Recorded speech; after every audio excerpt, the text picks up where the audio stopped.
శ్రీమాత్రే నమః. అందరికీ నమస్కారం అండి.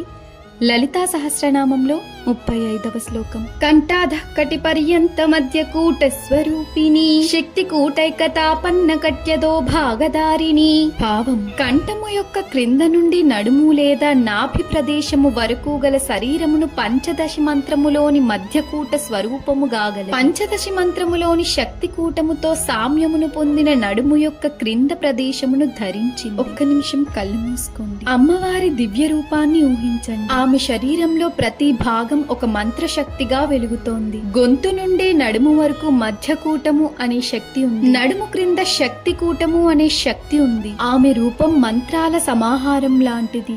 ఆమె మొత్తం రూపం ఒక దివ్య శక్తి. ఈ శ్లోకం మనకు ఏం చెబుతోంది అంటే, అమ్మవారు కేవలం ఒక రూపం కాదు, ఆమె మంత్రశక్తి స్వరూపం. మన మాటలు, మన ఆలోచనలు శక్తివంతమైనవి.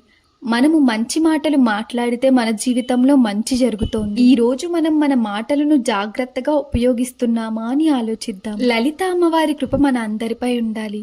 ఆమె మన జీవితాన్ని శుభంగా మార్చాలని ప్రార్థిస్తున్నాను. శ్రీమాత్రే నమః.